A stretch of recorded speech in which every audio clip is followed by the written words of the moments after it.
Lincoln Financial Group is proud to present Homefront, Connecticut during World War II. This Connecticut Experience documentary tells the remarkable story of Connecticut's major role in World War II and its impact on Connecticut's economy and society. The following Connecticut Experience presentation is part of the ongoing partnership between the Connecticut Humanities Council and Connecticut Public Television. Together, we're exploring Connecticut's rich history and culture.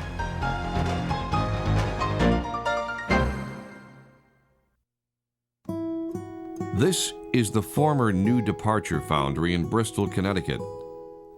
During World War II, thousands of men and women from North America converged here to forge steel for ball bearings. The Allies depended on their work, for good reason. Without bearings, nothing moved, and Connecticut furnished some 80% of the American ball bearing supply. New Departure workers were hardly alone in the war effort. Connecticut and its citizens fought World War II in thousands of public and discreet ways across all its 169 towns. All citizens of the state endured hard work and sacrifice, grief and longing from 1941 to 1945. These became the daily rhythms of life when Connecticut went to war.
December 1940, Waterbury, Connecticut.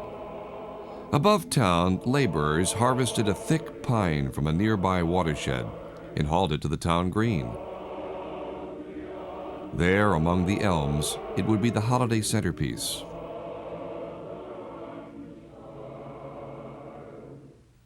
For Christmas time 1940, Waterbury and Connecticut stood prosperous and at peace. Defense orders supported the local economy, yet fresh conquests by Nazi Germany and Imperial Japan seemed remote.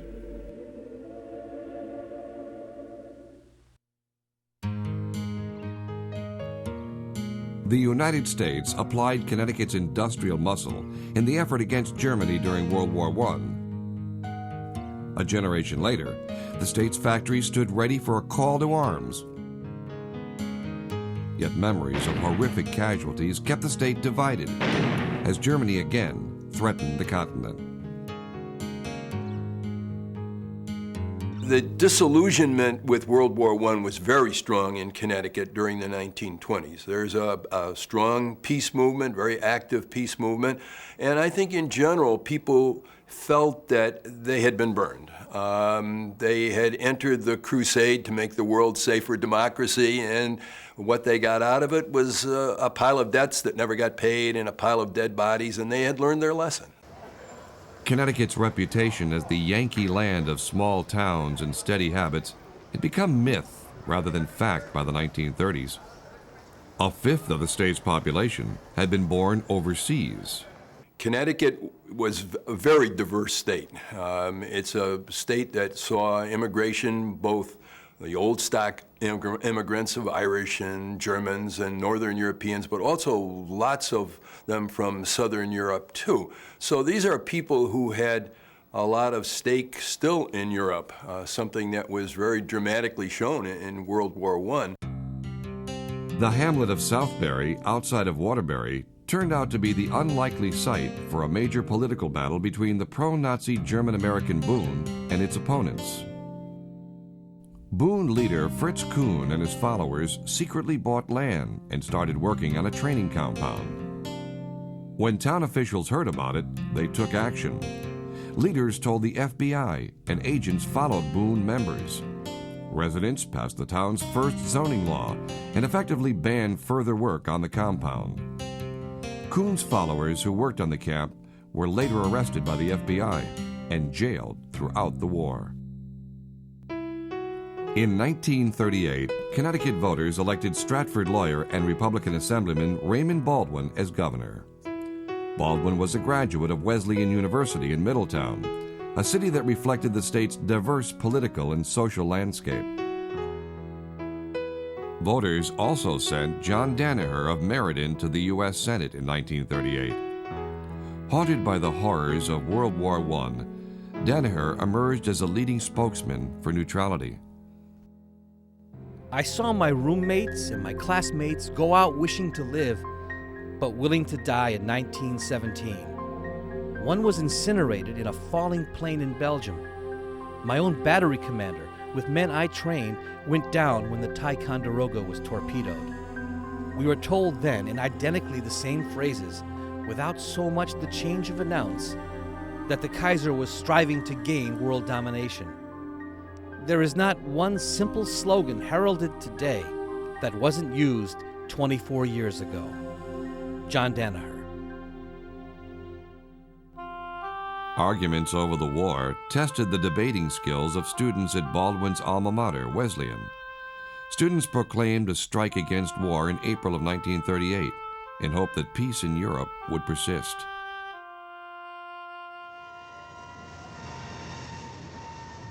Hitler's aggressive moves in Europe fell just short of military action, but they nonetheless alarmed France and Britain. Orders from France and Britain alone lifted employment fivefold at engine maker United Aircraft in Connecticut. United Technologies was flat on its back during the 1930s. Business was terrible, and when England began placing orders for airplanes and President Roosevelt began his preparedness moves here, well, United Technologies just exploded and became the biggest employer in the state. The same thing is true of Electric Boat in Groton. These were industries that were limping along during the 1930s.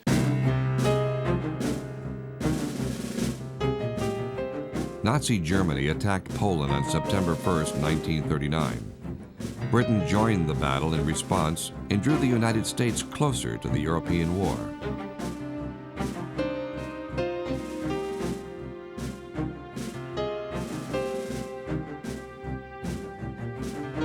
The Nazi offensive continued into Norway and the Low Countries.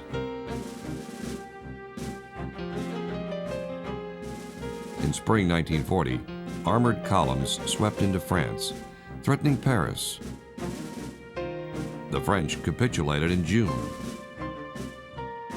In Asia, meanwhile, Imperial Japan invaded China and threatened to do the same against other countries in the region. President Franklin D. Roosevelt launched a massive national defense program in May 1940. He called for 50,000 planes a year and $1 billion worth of armaments. Connecticut's aircraft engine, submarine, gun, brass, ordnance, and other plants attracted 100,000 workers in an 18-month period. We had a lot of people from New York, Massachusetts, because in their state there was not that much defense work, you know. And people in Maine, we had a lot of people from Maine, because there's not much manufacturing up there, and people needed a job. The state immediately felt the consequences of the boom. Mindful of the hard Depression years, landlords raised rents, evicting the poor. They told African Americans to look for rooms only in overcrowded, segregated neighborhoods. African Americans that came into Hartford were shuttled to the north end of Hartford, and especially those who came up to work on the tobacco farms and in menial jobs.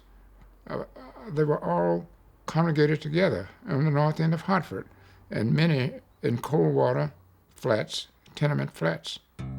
African Americans found it difficult to find high-paying production jobs as well.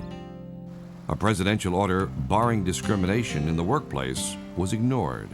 I was offered a job running the elevator, along with another little boy, high school graduate from Hartford High School. He had been operating broaching machines, and he took the job that they offered him, running an elevator. I refused and went on a one-man strike. They rigged up a job in machines. It was a washing machine for washing gun parts, greasy gun parts, and said, well, that's the machine. After that, I went to the steward of the union at Coates, and he helped me to get placed in the correction and repair division at Coates Park Street Park. Housing remained the top problem for many migrants drawn by high wages and little else. Trailer parks sprouted on vacant lots near defense plants. Families and relatives squeezed into rooms made for singles. A man returned home at night about 11 o'clock after completing a day's work. As he entered the home, he saw by the dim hall light rows of human forms lying on the floors of his home. He lit a match to see better. He discovered members of his wife's family and a goodly number of his own. As he muttered an oath, there was a reassuring giggle from his bed and his wife's voice saying, "I've saved the bed for you." He was glad, reported his wife, and she further commented that the next morning he commanded that the relatives get going. Inez Hess, social worker, Bristol, Connecticut. The federal government tried to meet the housing crisis by funding projects over fierce opposition from landlords and realtors. Permanent housing developments evolved quickly into distinct communities. It was great. You met people from all walks of life, bankers and whatever. And these buildings here were built for war workers. And so it was a coal miner lived on one side of us, and an accountant lived on the other side of us. Events in Europe and Asia triggered the first peacetime conscription in U.S. history.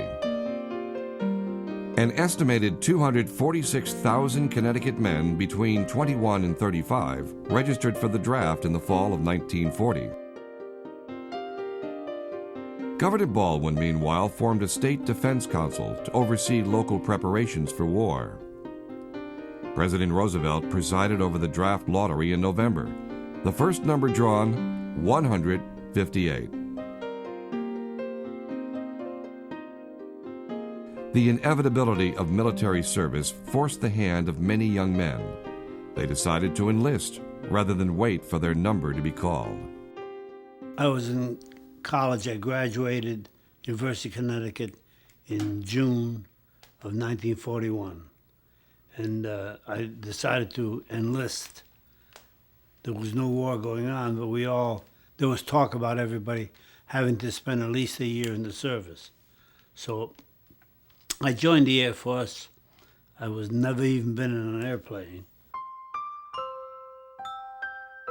After a decade of scarcity, Connecticut looked forward to that bountiful Christmas of 1940. The young men drafted into military service were told they would train for a year and then be sent home for good. Most citizens who wanted work could find it, and at attractive wages. War remained the problem of Asia and Europe, not America.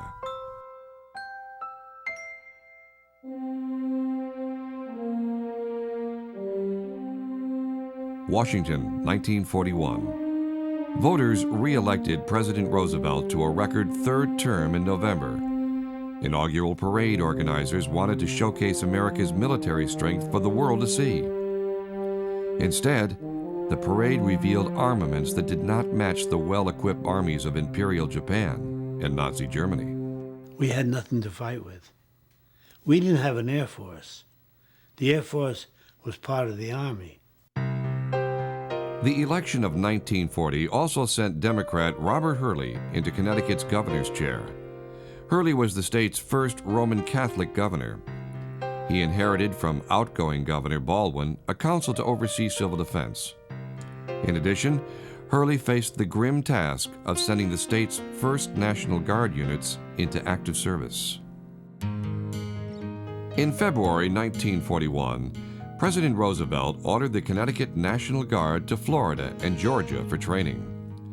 The Guard was part of the 43rd Division, whose duty roster was stocked heavily with soldiers from Connecticut and other New England states. Also that month, Hurley moved to end discrimination against African American draftees. Some local draft boards ordered the induction of African Americans on separate days from whites, or placed them on deferral lists. Hurley ordered the practices stopped. Going away parties filled the state's social calendar for a month. The party for William Lane of Ansonia featured friends and co-workers from Farrell Birmingham, an Ansonia steelmaker. Lane's Garden Street neighbor and close friend, Florence Woodford, was one of the guests. Dear Florence, I now have 2 weeks of Army life in back of me, and it seems like 2 years. They have rushed me around so much, I don't know where I'm at all. Rush, rush, rush, that's all it is. Your friend, Bill. William Lane, Ansonia, Connecticut, March 29, 1941. As the Connecticut National Guard gathered at the State Armory for deployment to training bases in the South, the chaplain of the 169th Infantry Regiment of the 43rd Division, Neil J. Doyle of Waterbury, delivered a rousing sermon. If we share with you the honors of this day and tribute of the American people, it is only because even the laborer of the 11th hour is held worthy of his hire. I think I speak the thought of all when I say that the dignity of this moment belongs to you, who have through the years just passed maintained the eternal vigilance that is the price of safety. First Lieutenant Neil J. Doyle, Chaplain. To replace the National Guard, the state approved the formation of local militia units known as State Guards. These volunteer units were trained to guard bridges, power plants, and other vital locations, and fight rear guard action against enemy invasion. State police, meanwhile, trained in guerrilla warfare. Governor Hurley visited the more than 8,000 troops from Connecticut at Camp Blanding, Florida, in July. He said the state stood squarely behind them and was willing to make the same sacrifices they were for the common defense. At the end of his visit, the men asked him for a piano. Hurley arranged delivery of one in September. As 1941 wore on, the debate over intervention grew amid intensifying defense preparations. The U.S. traded leases on British bases for ships and other material. In Asia, the United States sparred with Japan over oil. In Connecticut, the American Legion organized observation posts to guard against sneak attack. At Wesleyan, the political union scheduled its Sunday night debate on the resolution that the United States should fight Japanese aggression now. It set the event for the evening of December 7th. The question was never debated that night. Earlier, Japanese planes had bombed a U.S. naval base at Pearl Harbor in Hawaii. Well, I believe it was a Sunday. And Sunday afternoon, we always listened to a program on the radio. Radio was very important in those days, and I think it was The Shadow. But in any event, my brother and I were glued to the radio when they interrupted it with news about an event in Hawaii. Well, this didn't seem very important to us at all because we wanted to get back to our program. But my parents were terribly agitated about it. And I remember afterwards the talk was about nothing but Pearl Harbor for a long time. I had learned to fly recently. I had learned to fly a seaplane out of Stamford Harbor. And I was on my way to Westport, Connecticut, because there was also a seaplane base there. And I was on the road going to Westport when I heard the news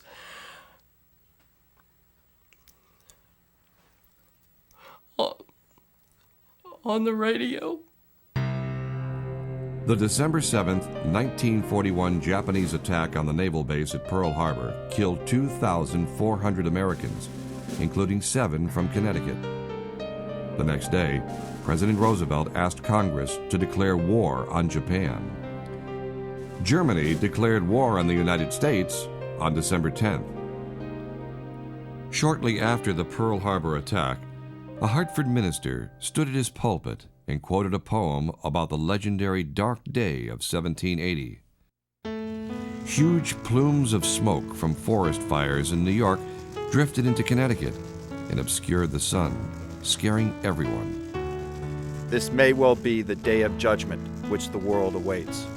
But be it so or not, I only know my present duty, and therefore, with all reverence, I would say, let God do his work, we will see to ours. Bring in the candles. Reverend Payson Miller. War had come. Connecticut would have to bring in the candles once again, this time for the nation.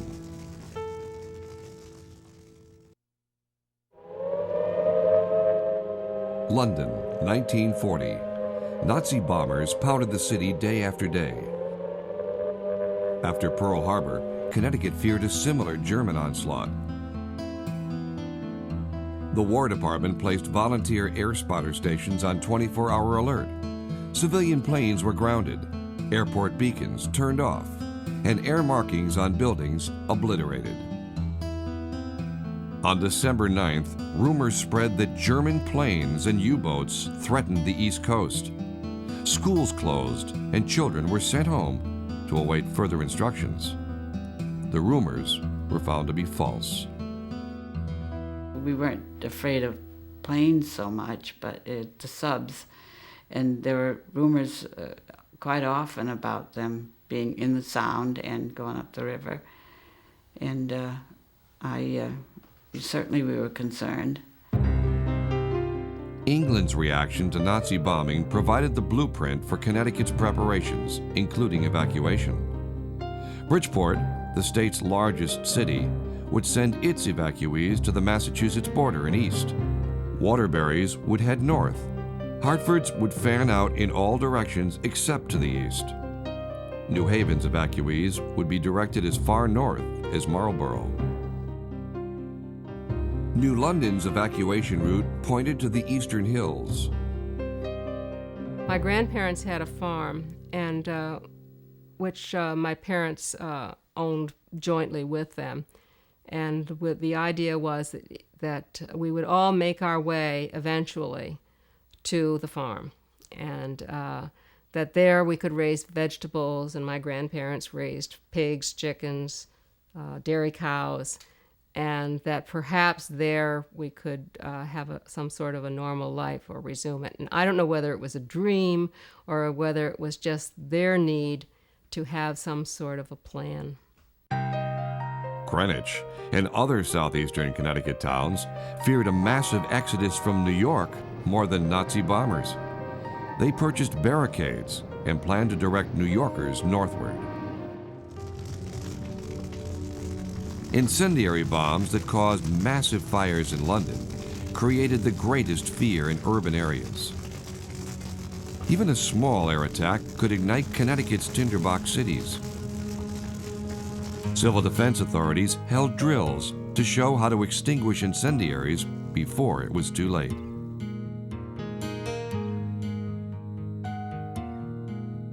Air raid precautions served as the front line of home defense. Beginning in May 1941, volunteers built spotter huts on town greens and in remote hills.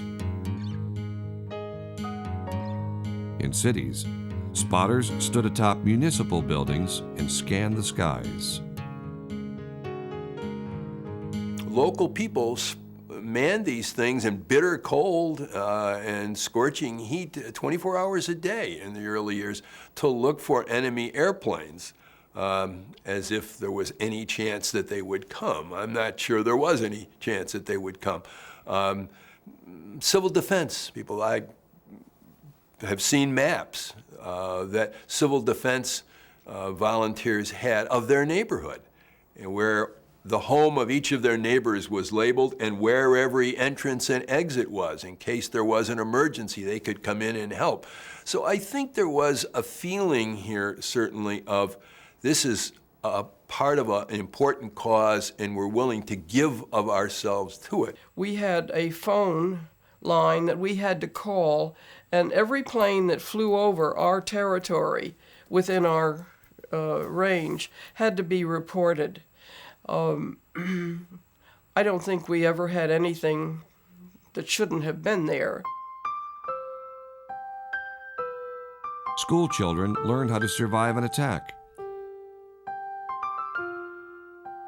Tests on whether homes and businesses would black out cities at night took place. I remember one night a plane did fly over, and my father was very concerned. He didn't think it sounded like a normal plane that usually flew over our house. And we all gathered in one room, I remember, and we were quite scared. But it passed, and it wasn't anything to be concerned about. It was just a different plane, that was it. Every time a plane went over, people would sort of look and react.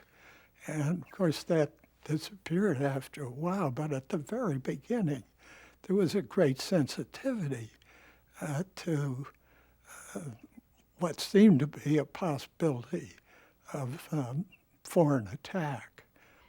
You actually could not show a light. And at first it seemed frivolous. Imagine, blackouts.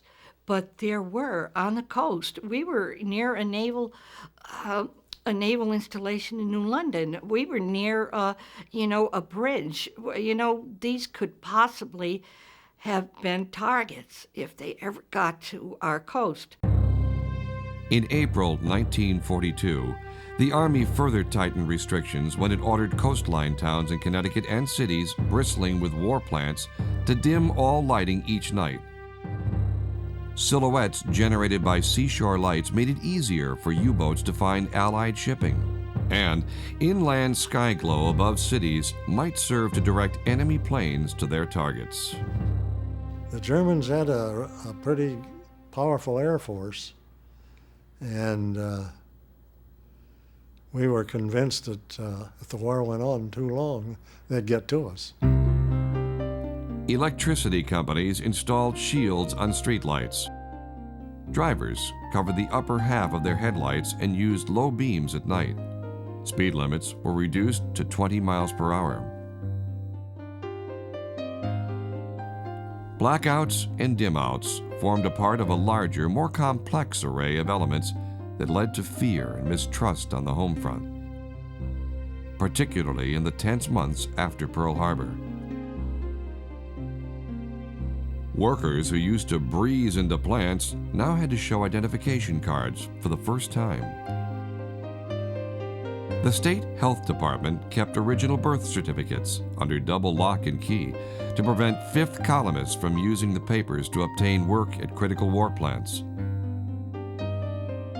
The FBI arrested 92 Germans, 36 Japanese, and 30 Italians in Connecticut during intermittent sweeps. It was extreme. I mean, for instance, there were, I think, 7 Japanese that were hauled into the police station and questioned. And I think that there was a Japanese restaurant on East Main Street that was forced to close because of the opposition of people. Volunteer civil defense workers were fingerprinted. The FBI secretly told state officials of suspected communists in the Air Observation Service. Salvage drives thrived in the patriotic fervor unleashed by the attack on Pearl Harbor. Newspapers, nylon stockings, old pots and pans, and even old ointment tubes were collected for recycling. The government asked consumers to recycle cooking fats for ammunition and explosives. You had to save your bacon grease and take it back to the butcher. And my mother was very patriotic, and she wouldn't always respect a butcher who did not want her bacon grease. And I don't know how they used that grease, but you brought it back in coffee cans, and they would give you a certain number of rationing points for it. And if the butcher wouldn't accept her grease, she would take her business somewhere else. Such activities made sure that everyone was involved in some measure of the war effort, from children to the elderly. Students took part in buy-a-bomber campaigns. Volunteers who held full-time jobs found the energy to meet any community need. Bond drives and parades to boost sales were commonplace on city streets. Waterbury recycled its World War I vintage Victory House to serve as headquarters for bond and war stamp sales on the town green.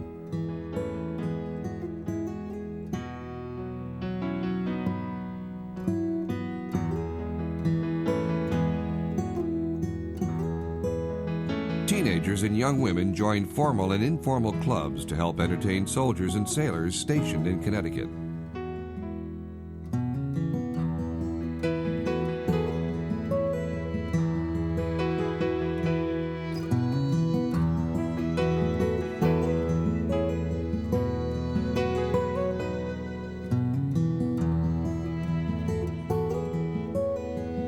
Sundays from 3 to 9. We would bring cake, brownies, cookies, sandwiches. The American Legion ladies, the auxiliary ladies, would make coffee. We'd play records. We'd dance with the fellows and get around the piano and sing. And this is when somebody said, "Hey, we're not bad."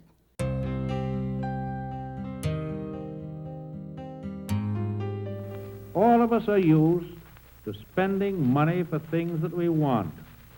Things, however, which are not absolutely essential.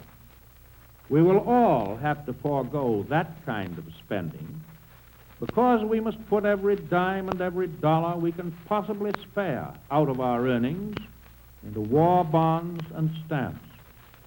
Because the demands of the war effort require the rationing of goods, of which there is not enough to go round. Here's a plan that's fair and square. Everybody gets their share. No more griping anywhere. Get the point, Mrs. Brown. One for you and one for me. It's as clear as ABC. Share alike for victory. Get the point, Mrs. Brown. President Roosevelt's call for sacrifice affected everyone almost immediately. In the face of total war, normality had to wait. Rationing and price controls were the order of the day. Tire rationing came first, just weeks after Pearl Harbor.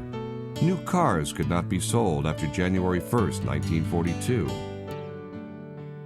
Typewriters, shoes, and sugar would join the list before summer.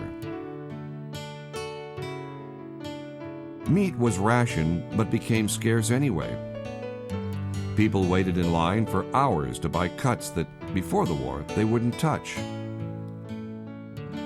We had to be very careful about certain things. Sugar, I remember particularly. We had a certain number of pounds per person, I think, per month. And before that, sugar was unlimited. So we would measure our sugar into Barbasol or Burma shave jars, and everyone had one with their name on it. And we'd have them on the kitchen table or wherever we were eating, and we'd ladle out what we needed. But my brother and I didn't use any of our sugar, none in coffee or tea, of course. So our parents at the end of the month would have to take some of our sugar, and we would wheel and deal and make it available to them if they would give us certain things in exchange. Most goods, some 8 million products in all, fell under elaborate and ever-shifting price ceilings and points set by the most hated agency of wartime, the Office of Price Administration. Some 14.5 million rental units also came under the OPA's rules. But it was gasoline rationing that seemed to threaten a mobile nation's freedom the most.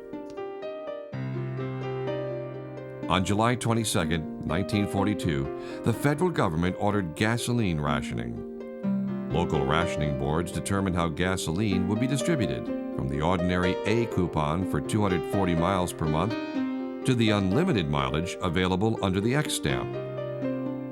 People call the ration booklets bingo sheets. More than 200,000 motorists, about half the state total, sought supplemental rations.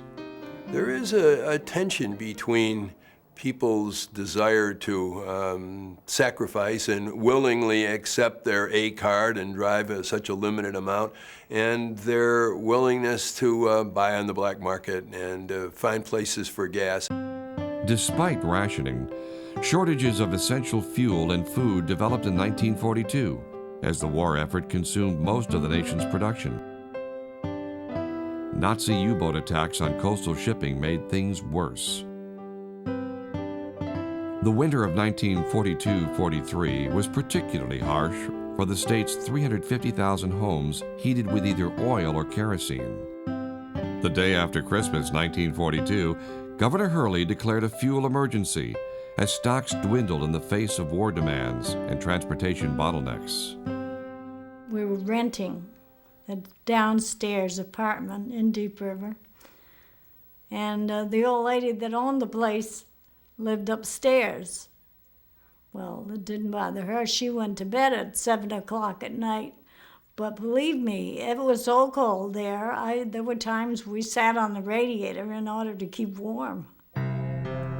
Only an emergency supply of kerosene sent via truck from Albany to Connecticut kept the state from freezing.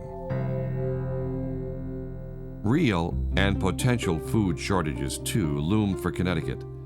The war had forced a sudden change in diet from meat-based to cereal-based. The state imported most of its food even in good times. Now, transportation links favored cargo for war, not food for Connecticut. To avert a crisis, the state government launched its War Gardens program in January 1943 and encouraged residents to can what they couldn't eat. Citizens tended to some 158,000 gardens in 1943, much more than anticipated. The 4-H developed a program for children to follow. We had a motto in 4-H during the war. It was, "Feed a fighter." And this was done by feeding the home front people because so much of the mass-produced food was shipped overseas. So gardening was stressed.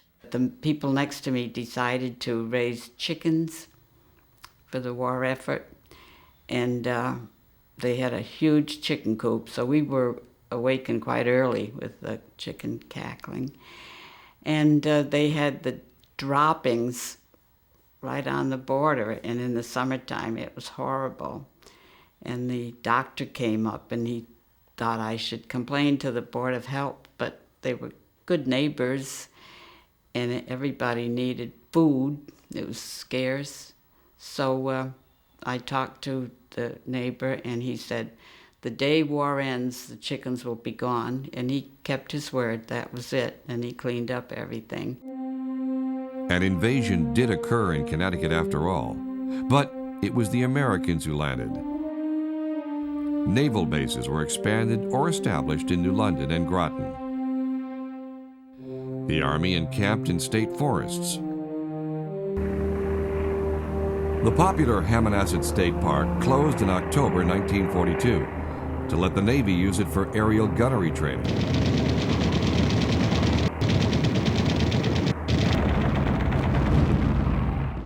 A tobacco field north of Hartford in Windsor Locks was turned into an air base. It was named Bradley Field in honor of the first pilot from Connecticut killed in the war. Colleges, too, welcomed the armed forces. Wesleyan and Trinity trained thousands of naval officers. The University of Connecticut provided expert advice to farmers forced to increase production. Yale University hosted an Army Air Force unit that included jazz star Glenn Miller. He performed concerts in New Haven and elsewhere in the state. Overseas, the U.S. Army was on the march and the Navy under sail. The 43rd Division and its contingent of thousands of Connecticut soldiers, including William Lane of Ansonia, prepared to move in the South Pacific.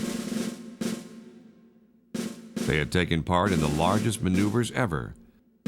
Lane wrote to his neighbor and friend, Florence Woodford. Dear Florence, how I wish I could go skating some night. We did have some good times. Just wait till we get a hold of those Japs or Germans. They'll pay for this. Your friend Bill.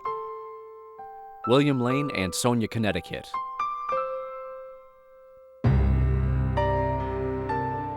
In Asia, meanwhile, U.S. forces fell under the Japanese onslaught of early spring. Japanese forces battered American positions at Bataan and at Corregidor, forcing the U.S. to surrender its forces.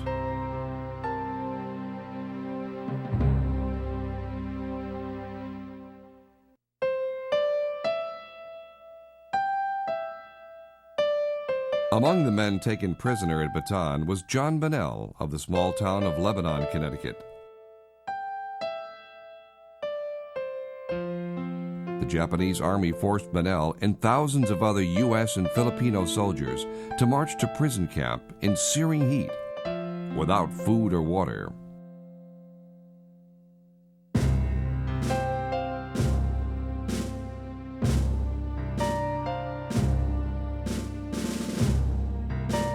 The U.S. Navy won its first decisive victory of the war at Midway Island in June 1942.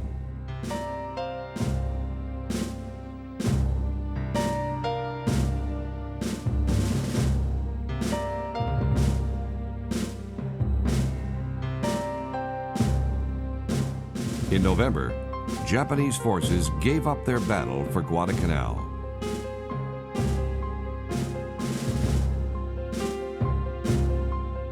U.S. armored columns moved into North Africa. Casualty lists grew as the War Department issued fresh orders of battle on two fronts.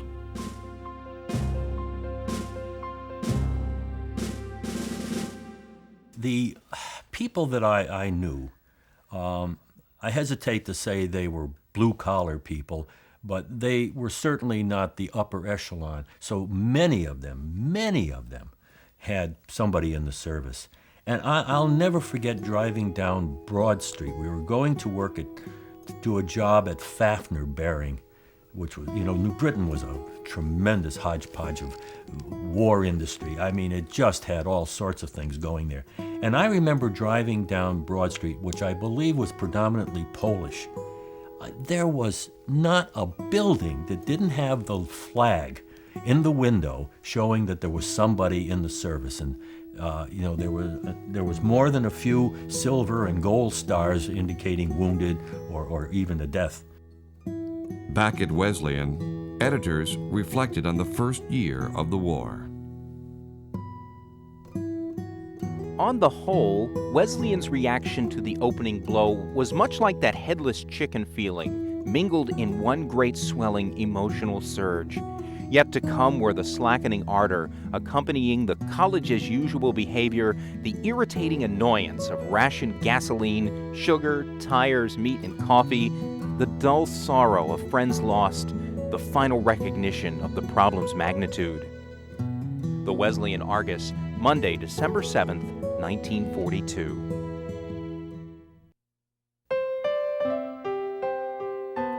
The terms of total war put home front workers on equal footing with servicemen on the battlefield. The need to produce a staggering array of war goods triggered a revolution in the workplace. Opportunities for women and minorities opened for the first time on a large scale. Connecticut was not dominated really, except for United Technologies, by one or two major firms. And we had a lot of small firms that quickly adapted to war production. Pratt Reed Company was one such business. A manufacturer of piano striking mechanisms before the war, the company applied its skills during it to make gliders. The Army did not think that we were qualified to make such a plane. They had this gentleman who, he was not really Army, but he was associated with the Army. His name was Lauren Wheeler. And he talked to them and he said to give them a chance. And so they said, okay, they would give us a chance to see what we could do. And 85 days later, the first Waco glider came off the line. Before the draft began in September 1940, small firms complained that larger companies were stealing their workers as defense work grew dramatically. But slowly, and under threat of government sanction, factories began hiring women and minorities to replace men who had gone to war or found other jobs. January 41 was when I went to Winchester's and applied for a job, and I got hired in the radiator shop. My sister got hired in the office. Now, like I said, I went to commercial. I took bookkeeping and typing and shorthand and whatever, but you just couldn't get a job those days. Single women were recruited first for factory work. Then mothers, even those with preschool children, took jobs. To free mothers for war work, the federal government built daycare centers for children. But with extended families intact, mothers overwhelmingly preferred to leave children with relatives. My typical day was getting up at 6-something and getting my son fed and dressed. And fortunately, my parents lived almost in the next house. And my mother took care of my youngster. And then I went to work on the gliders. Unlike the recruiting poster of a riveter sternly going to work in neat overalls and bandana, factory work was dirty, noisy, and often dangerous. I was working in the glider factory. People in the sewing room sewed these tremendous covers and pulled them over the fuselage. And we covered it with, painted it with this stuff we called it dope. We had to tape every one of the seams, every one of the struts where the cloth touched it to reinforce it. And then we had to rub it down with our hands. And our hands would be so covered with this glue that had hardened. We would go into to take a break, we'd go into the ladies' room to have a cigarette and light up the cigarette, and our hands would go up in flames. The workforce of women was hardly restricted to the factory floor. Men who worked in service industries like gas stations needed to be replaced too. Some women replaced husbands who went off to war. We took care of cars when they came in. She would take care of one end, or I would take care of the other end. We checked oil, we checked gas, we checked their batteries, we washed their windows. They got perfect service, and everybody was very nice to us, and all the while we worked there, nobody said as much as damn. In November 1942, Raymond Baldwin defeated Robert Hurley in the Connecticut gubernatorial election. Within weeks of taking office, he faced a crisis over labor shortages that would persist throughout the war.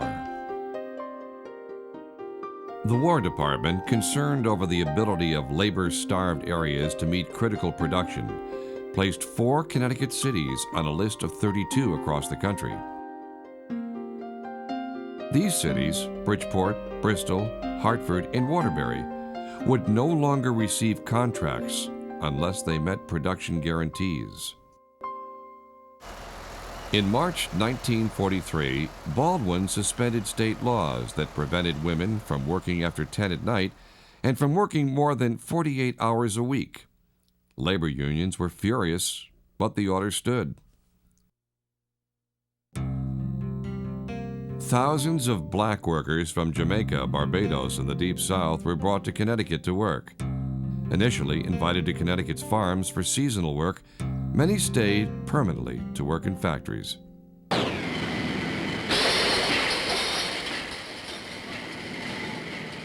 Some managers blamed the labor shortage on laziness or drinking.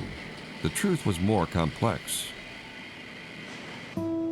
The soldiers, hard and grim as their life is, are at least planned for and cared for. They have cars that function when cars are possible. They have periods of rest when they've done a stint of duty. All the chores of material living are lifted from their shoulders as far as possible. The defense worker, on the other hand, cannot, after his or her day's work, leave his home problems on someone else's shoulders. He cannot get parts, tires, or service for his car.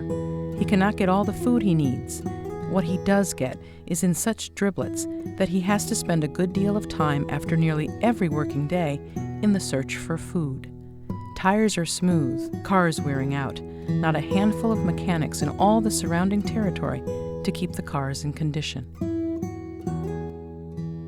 Do not overlook the fact either that these are not people remote from the war, intent only on money. Practically every one of them has a son, husband, or father in the armed forces. To help them is the motivating force of practically everyone. Dorothy C. Washington, Director of Women Personnel, Bath Iron Works Corporation, Maine, 1943. Against this backdrop of labor shortages and tensions created by the entry of workers traditionally barred from production lines, companies went to work. They produced war goods in colossal amounts. In Waterbury, the War Department placed massive orders for artillery shells with the city's brass companies within hours of the Pearl Harbor attack. Thousands of workers moved to an 84-hour week to meet the demand. Electric Boat had already boosted production from 1 submarine a month to a dozen in the same time. Now the Navy wanted more and would get it. Ball bearing plants in Bristol, Meriden, New Britain, and Plainville produced their goods by the millions, accounting for some 80% of all ball bearing production in the United States. Pratt & Whitney expanded aircraft engine production and built plants outside of its East Hartford base in Willimantic and Southington.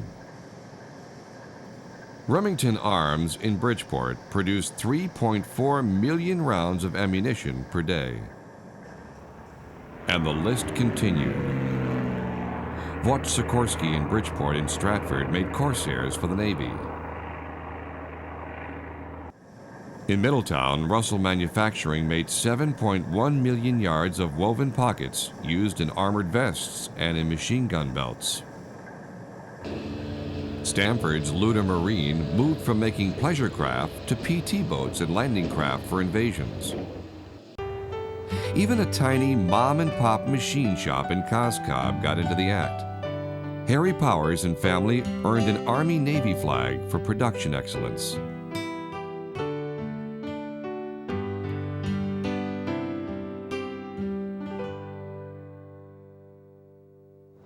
New companies brought fresh technology to bear on the war effort. Raymond Engineering in Middletown made test equipment for the proximity fuse, later used in the atomic bomb. Igor Sikorsky built the first production helicopter and delivered it to the Army. Above the Connecticut River in Middletown, Remington Rand experimented with revolutionary air-to-ground television transmissions for remote targeting. Shifts expanded everywhere to meet demand, first from 1 to 2, then to 3. In the early days of war, factories had to seek permission to work on weekends, particularly Sunday. Now, Saturdays and Sundays became routine workdays. Commuting to work was a nightmare. Traffic was so bad that companies staggered shifts to ease congestion. We had to work 6 days, and we would get the 7th day off. And everybody had to go through that procedure. You know, you never had the same day off. You could start from Sunday or We also would have Saturday, you know, it went down the line. Every seventh day we had off. The accelerated pace of life and the movement of people into the state caused profound social problems. In New London, police sought to curb prostitution by detaining girls and women from out of town who lacked a visible means of support.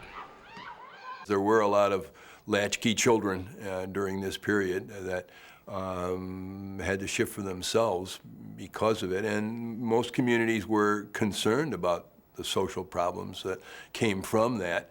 And you do see communities making some efforts to try to provide daycare and to try to provide some sort of teenage outlets for them. But it did become a serious problem. Also, children working. I mean, they lowered the age limit on working in various places, and children 15 or so, even younger, were working during this period.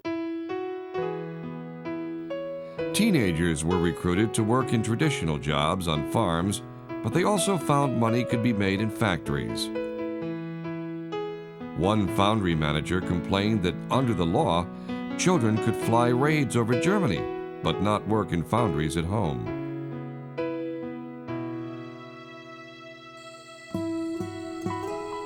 In rural areas, high factory wages and the draft quickly drained Connecticut's farms of hands. Tractors, replacement parts, and other fixtures of the farm were in short supply. But I can remember being so tired, getting up in the morning and crying. I was so exhausted from work, but there was no giving up. There was a couple of days there when my brother and I worked around the clock so that the product that we were producing would not perish. The Department of Agriculture deployed the Women's Land Army in 1943 to help farmers at harvest time.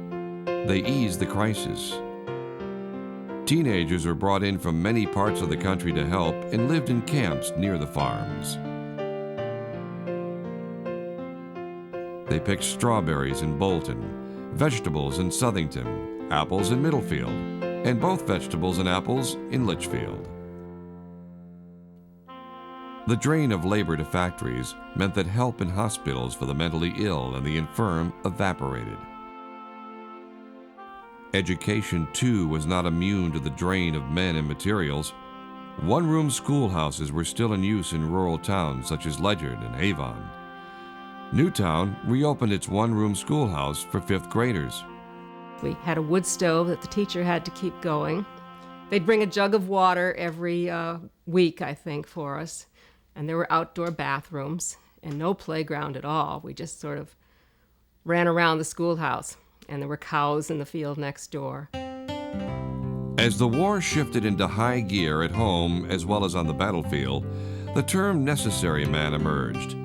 Bakers, farmers, food distribution workers, skilled machinists were so described to keep them from the draft and on the job at home, even if they wanted to fight.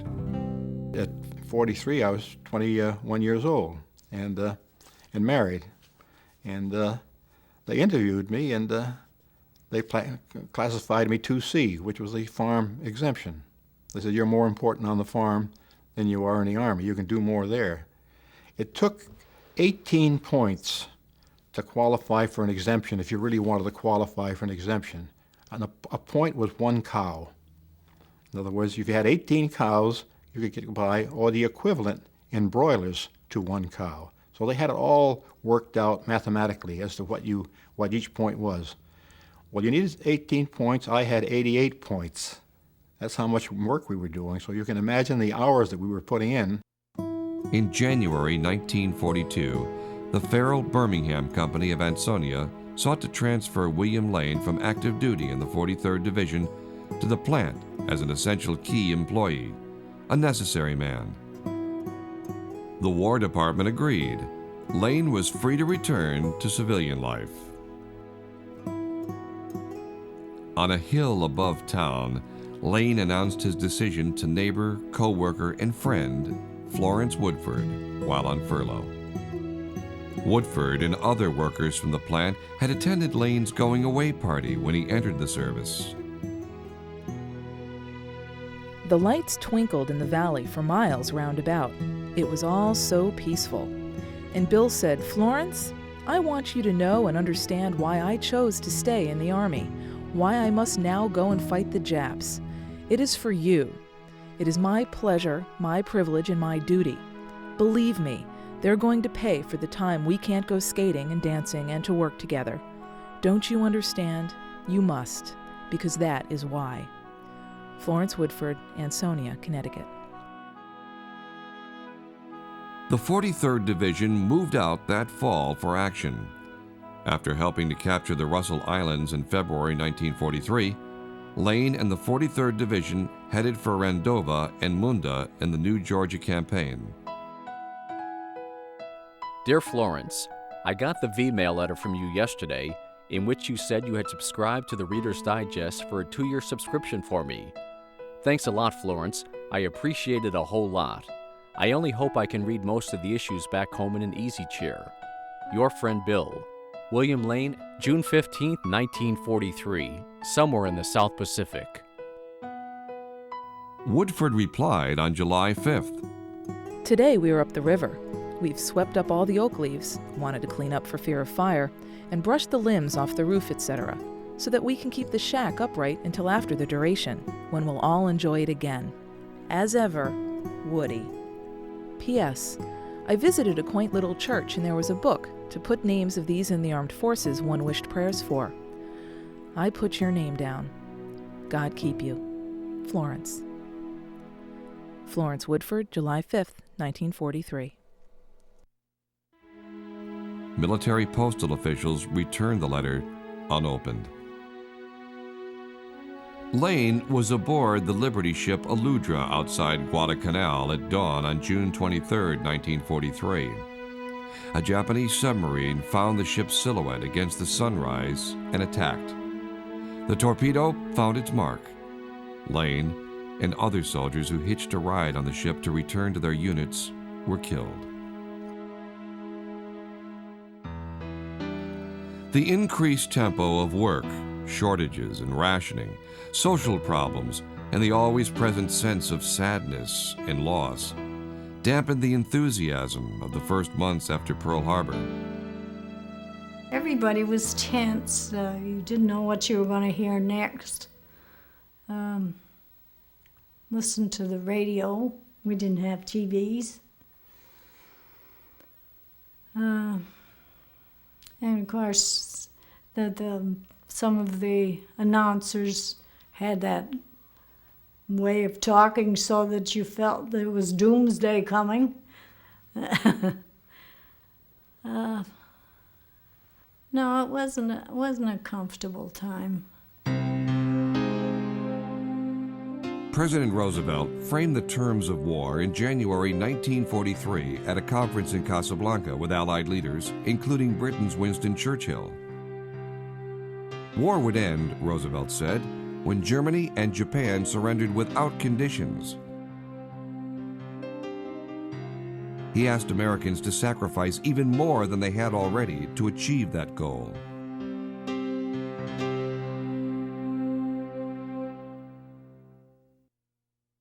That was probably the most painful experience that I had as a mayor. When the draftees were assembled at the City Hall and they were registered and given cigarettes and Bibles and so forth, and they marched down to the railroad station.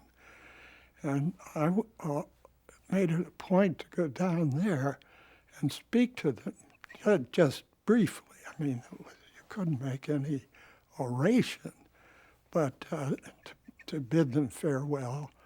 And especially around 43, it was a grim experience. As the war entered its third winter in December 1943, bad news from the battlefront seeped into everyday life in Connecticut. Nazi Germany remained lodged and defiant in continental Europe. Imperial Japan held most of its gains in the Pacific. Within a year to 2 years, practically every brother, anyone related to you, your boyfriend, they were gone. No one tried to get out of it. They just went. At Burton Hebe's newsstand on Main Street in Bristol, local inductees deposited their hats for safekeeping. Hebe displayed the hats on the wall and promised servicemen they could retrieve their hats at the end of the war. The number of hats on the wall grew, as did the list of young men who would not return to claim them. I remember going into Cuffy's, which was the big newspaper store in Old Greenwich, and to find in the headlines that somebody I had grown up with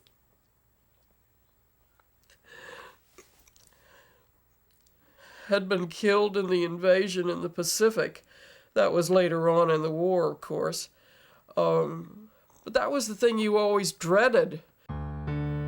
For the first time, the government ordered fathers placed on draft eligibility lists in October of 1943. The need for men was too great to keep them home. That's when my father was drafted in the Second World War. He was 36 years old. Then it got rough. We didn't have a lot of things we needed. We didn't have shoes. We didn't have coats. If we had money for the shoes, we didn't have the token because you had coupons or tokens to get things at the store. Connecticut Governor Raymond Baldwin resisted federal orders to draft fathers. Throughout the rest of the war, Baldwin openly resisted government orders he thought harmful to the state. Baldwin was, I think, an interesting figure as a wartime leader because his interests were not to take a second place to federal dictation. Towns and cities erected temporary honor rolls on village greens as a public registry of local residents in the service. Gold stars were affixed next to the names of the dead. Resolved to see the war through never wavered, despite the painful reminder of its cost.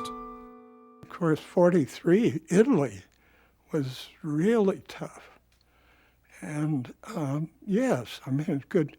They had the song, "Goodbye, Dear, I'll Be Back in a Year." And that was early on when they had a one-year draft. But of course, it changed markedly.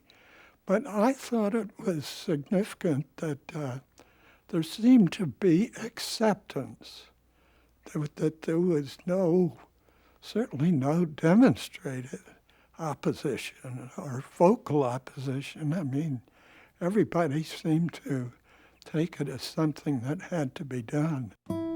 Letters connected the home front and troops in deeply personal ways. We went to work, and the conversation usually was, "Did you get a letter today from your fiancé or your boyfriend or your brother?" Catherine Wicks wrote so often to her brother, James Thornton, that technical details became second nature. Thornton was shot down over Germany. He survived the war in a prison camp. You could be writing letters, and they could be dead. Because it's a couple of weeks or so before you'd get your letters, or you'd hear from them. You look for a letter all the time. I knew his, like I said, his serial number was 201-26598. I just will probably never forget that number. Letters declaring the breakup of relationships were common in the mobile circumstances of wartime. But for Sylvia and Sidney Glazer, letters across the war zone in the Pacific started a lifelong romance. There were a lot of war romances. Some of them didn't last, some of them did. But it was not unusual. Remember, for the soldiers, there was a dearth of women, and for the girls, there was a lack of men. And we were at the teen and early 20 ages in the 40s. And this was just the right time where romance blossoms.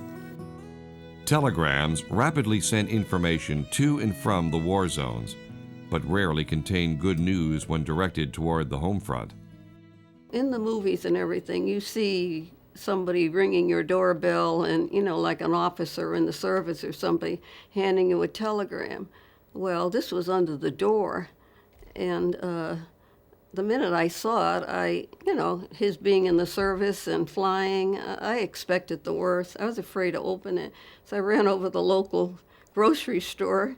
Somebody said, "How's your brother?" And I said, "I don't know. I'm afraid to open this telegram." So I opened it over there, and it said he was missing in action. One night at 12 o'clock in my little cottage or bungalow in Cromwell, I heard the doorbell ring, and my little palm went wild. Well, she came to the door with me. She was going to eat whoever was there, and it turned out to be a taxi cab driver from Middletown. I slightly knew him, but he knew me, and he said, "I have a telegram for you." Well, I almost fainted, and I took it, and I thanked him, and I sat down to read it, and it said, "Your husband has been wounded, and he's in Germany." That's all they told me. In the Pacific, the 43rd Division and its contingent of Connecticut National Guard, fresh from victory in the Russell Islands, moved to New Georgia and Rendova in late June. There, it attacked a heavily guarded Japanese airfield at Munda. The division took the airfield, but at tremendous cost. Lieutenant Neil J. Doyle, a Roman Catholic chaplain from Waterbury, was mortally wounded during action in Munda. He had been administering last rites of the Catholic Church to dying soldiers when hit by enemy fire. The loss shocked Waterbury. It affected the people because he'd been a particularly popular and sympathetic priest, so that it did affect people very much. But it was just something that had to be survived, had to be surmounted until victory was won. The first Allied plane to land on the Munda airfield, taken by the 43rd Division, was a Connecticut-made Corsair. At home, the threat of German attack diminished. Volunteer observers who had manned airplane spotting posts around the clock since December 1941 were told to stand down in October 1943 by the Eastern Defense Command. Radar would guard the skies. The dim out of seacoast lighting ended in November. The Civil Defense Corps would respond to domestic disasters, however. The Hartford Circus Fire of July 1944 mobilized thousands of trained volunteers to meet the emergency. Fuel and food remained in short supply throughout. In the winter of 1943-44, 43,000 people called temporary fuel offices to report that they had no coal left and were freezing. That fuel shortage was, I suppose, the most painful of the problems, and that was a shortage of kerosene. And where there used to be 50 or 60,000 gallons a day consumed, it went down to 5,000 gallons. And the people that suffered were the simple people at the bottom of the scale, because that's how they heated their tenements. In 1944, with Connecticut near starvation and with little fuel to warm its homes, the War Production Board added to the crisis. It threatened again to rescind all new contracts unless the state found more workers to meet production demands. To rally the workers already on production lines, elaborate ceremonies were held to issue Army-Navy E awards for production excellence.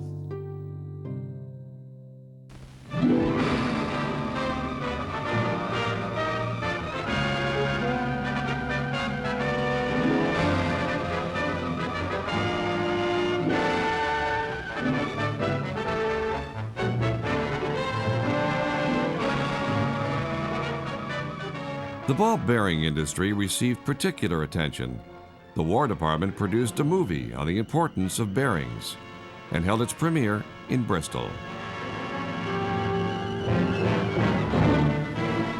This is the tale of a trifle. This is the story of one small part, one of the thousands of unsung trifles that go into the making of our fighting weapons. This is the biography of one of those fragments, the life and death of a small steel ball. Celebrities such as Jimmy Durante visited ball-bearing plants too. When Meriden was named a top war community, Durante showed up. The War Department opened a rehabilitation center for blinded soldiers at Avon Old Farm School in 1944. Local girls attended dances and cookouts to entertain the veterans. But the injuries suffered by the men brought the reality of war home. Young men were coming home maimed completely, and it was heart-wrenching. Our group danced with these young men who were uniformed, able to dance, but blind. I really enjoyed dancing with them, but at the same time, I felt, this is it. I won't do this again. I won't dance with any more strange young men. I'm going home, and I want my brothers to come home. I want my best friends to come home, my classmates to come home, my cousins to come home, and that one special person. That's all I wanted.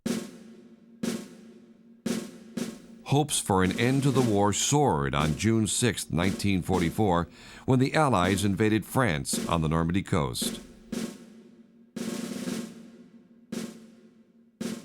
Victory seemed imminent, but Nazi Germany counterattacked. The ensuing Battle of the Bulge ended talk of victory celebrations.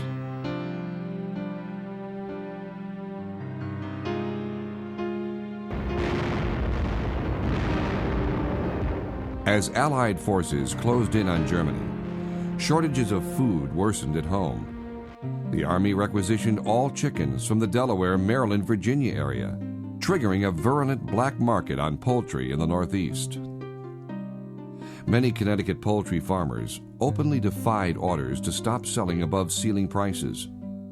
In response, Governor Baldwin ordered state police to stop chicken trucks en route to New York and seize their cargo. Baldwin then directed that the chickens be dressed and given to state institutions that were desperately short of meat. Still, shortages of meat and fuel persisted through the end of the war. One man came to the farm looking for broilers, and he was pleading with me to sell them price. I said, gee, I can't sell them on the side. And the man was crying. I didn't know whether he'd be an OPA guy or a person that was honestly in need. And he says, look, I've got a family of 3. Will you sell me some chickens? And I sold him 3 or 4 chickens at that time. But the man was crying that he wanted the meat for his family. And that's how hard it was. As Allied armies closed in on Nazi Germany, President Roosevelt died. He was elected in 1932 and re-elected 3 times. Roosevelt once said that he felt a neighborly attraction to Connecticut because he could see the state from a bluff at his home in Hyde Park, New York. Vice President Harry Truman succeeded Roosevelt. After stopping the final Nazi offensive of the war at the Battle of the Bulge, Allied armies regrouped in early 1945. They swept through Germany and reached Berlin by spring. Victory in Europe was declared on May 9th. Attention turned to the fighting in the Pacific. The invasion of Iwo Jima was brutal and costly. Determined Japanese defense of Okinawa meant that any attack on the home islands would take tens of thousands of American lives. The invasion never happened. American B-29s dropped atomic bombs on Hiroshima and Nagasaki in early August. World War II was over.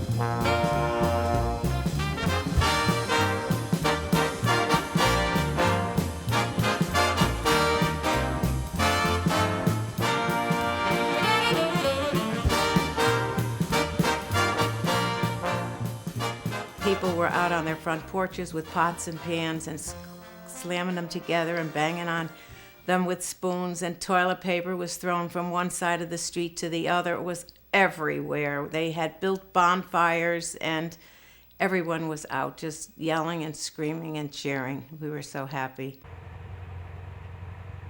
Demobilization of the armed forces lasted well into 1946. Huge passenger liners brimming with soldiers, sailors, Marines, and airmen were greeted by thousands on both the east and west coasts. The day my father came home, I think we were in school because we were just so excited. My mother felt that it was best if we would go to school, and when we would come home, he'd be there. And he was. The returning veterans had more than the homecoming to cheer. A year before the end of the war, Congress passed the GI Bill. The act provided low-interest mortgages and college tuition payments, among other benefits. The GI Bill eased widely held fears that the return of millions of veterans would trigger massive unemployment and the onset of a new depression. That is, I think, one of the most tremendous federal actions in history. I mean, anybody who served in the services during the war could get a college education, and people took advantage of it tremendously. Think of the colleges in Connecticut that sprouted, Bridgeport and Hartford and others, to take advantage of that.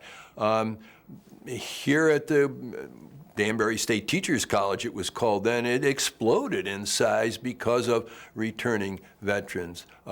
They could get a home with a very low mortgage because the government was grateful to them and wanted to reward them for that. The end of gasoline rationing brought cheers to Connecticut's fuel-starved motorists. Once again, free to roam the state's highways, thousands took to the roads. Rationing of other supplies eased as well, and factories soon began to produce consumer goods. Home construction soared as returning servicemen married and started families.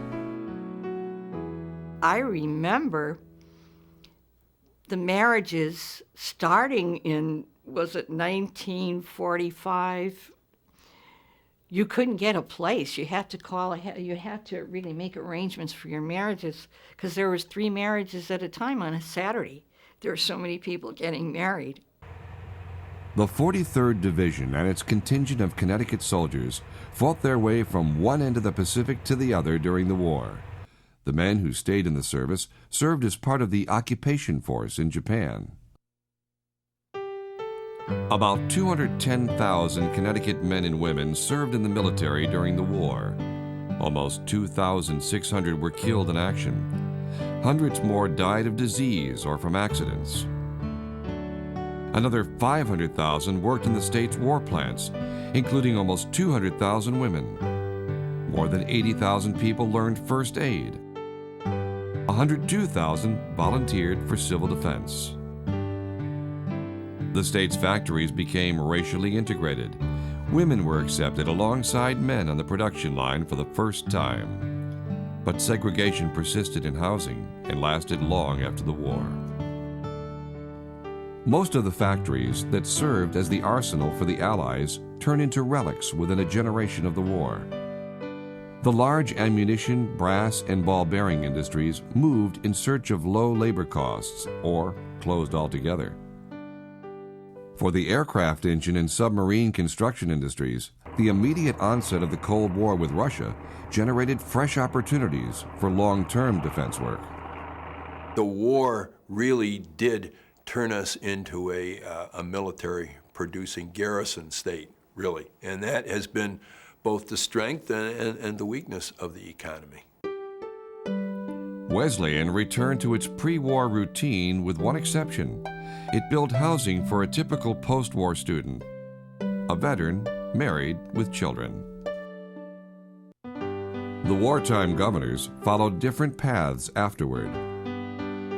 Robert Hurley, who led Connecticut in the fearful days after the Pearl Harbor attack, withdrew from public life. He died in 1968. Raymond Baldwin served in the U.S. Senate and in a number of public positions until he died in 1986.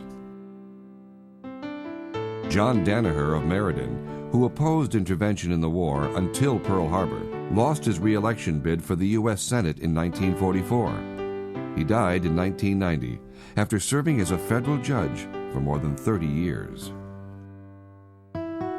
In the end, citizens on the home front managed to strike a balance between sacrifice and self-interest.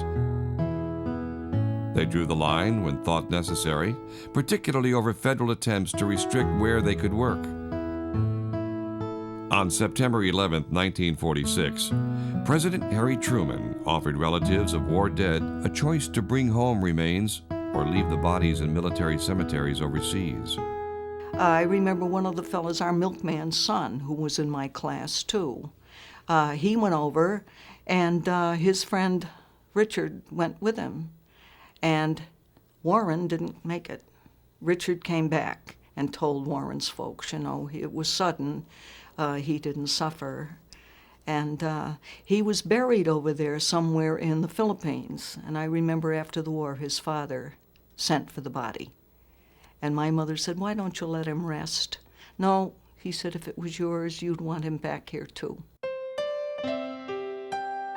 Funeral ships plied the Atlantic and Pacific Oceans into the early 1950s. Many wanted their loved ones brought home.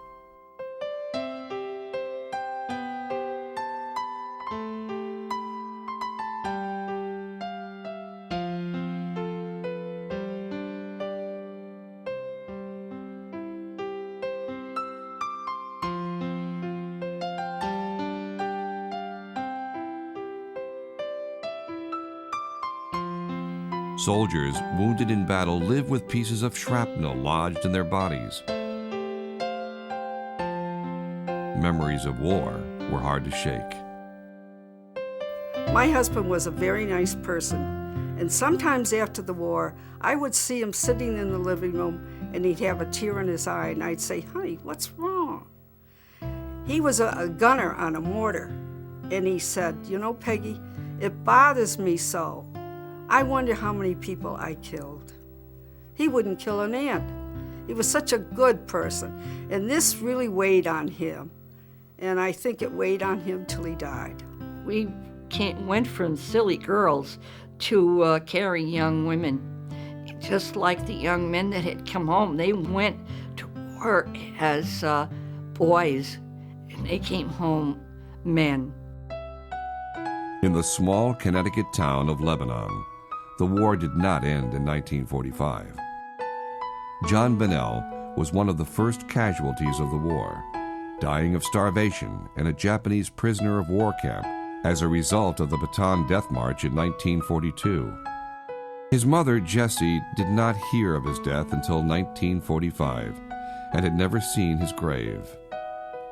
In May 1965, U.S. Senator Thomas J. Dodd and his wife Grace visited the Manila American Cemetery in the Philippines, half a world away from Connecticut. Dodd sent Jessie a photograph of Plot C, Row 9, Grave 81. The war was finally over for her.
worked hard to be a better doctor.